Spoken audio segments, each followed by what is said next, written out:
Sega.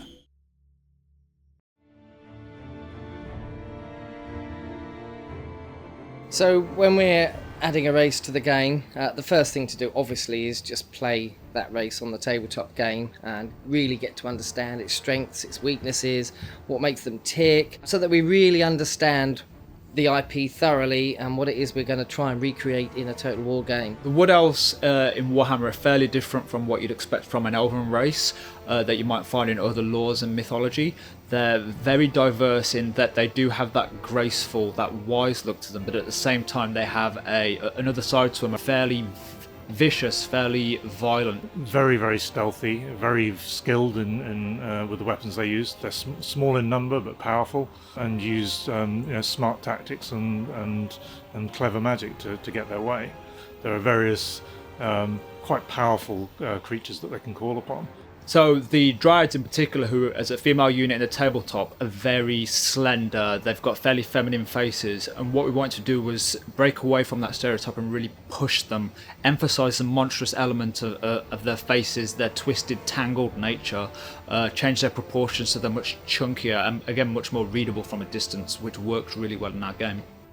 So the Spellslingers presented their own unique challenge. We just had them kind of hover in the air, but that didn't work at all. It looked very stale. We used aerial silk, where dancers hang from silk from the ceiling and they twirl in it, and we use that movement and the fluidity of that to put that back into the Spellslinger as a character, and then suddenly it kind of met everyone's expectations of what she was supposed to move like and how she would push herself around in the space. So the female units for the Wood Elves are fairly diverse. We've got the Spellsingers, who are more rooted in their traditional magic focused element, and then you've got units such as the Sisters of the Thorn, the War Dancers, and the female Glade Lords, who are just more ferocious or more hands-on. Where they're elegant and deadly, suddenly you've got this other creature that's humongous, and he's made out of a tree, and you just get this amazing kind of creaky wooden look.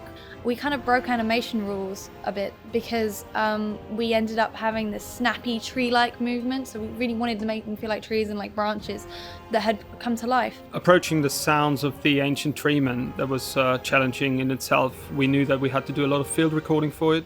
We wanted to make these ancient treemen really sound like massive trees. We actually cut down real trees to get this massive impact.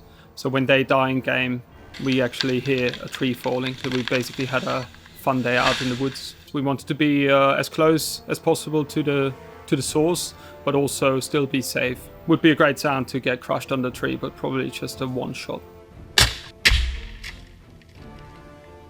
A key characteristic of the Wood Elves lore is that they're fierce and proud isolationists. That created some issues when we tried to integrate Wood Elves in the Total Warhammer universe. So we wanted to create a set of mechanics that encouraged you out into the world. As you go and explore the rest of the world, what you're doing is you're building that inner core and that homeland up. So it will create a very, very different feel to any other race that we've ever done in Total War.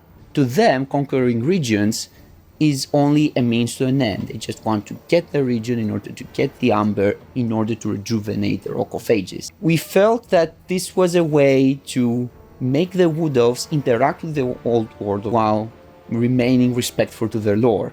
There's a number of different departments and different people with different ideas as to how we should be recreating the Wood Elves in the game. When you have a treeman, everyone's got a different opinion on how they should move. The fun part is then finding everyone's ideas and making them come together and making a collaboration. And generally, as we're developing, we really want individual teams and individual people to be able to express themselves and put their own slant on things. And you see the quality of their work individually and as a team just shines through the end product.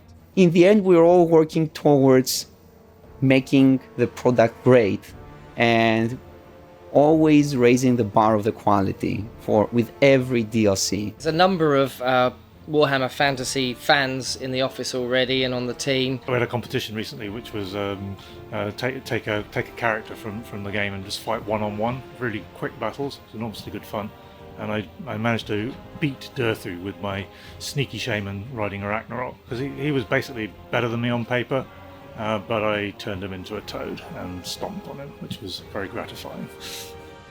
and it's really helped generate that extra level of passion. Even if you haven't bought the DLC, the world that you're playing in is just getting richer and richer and more diverse.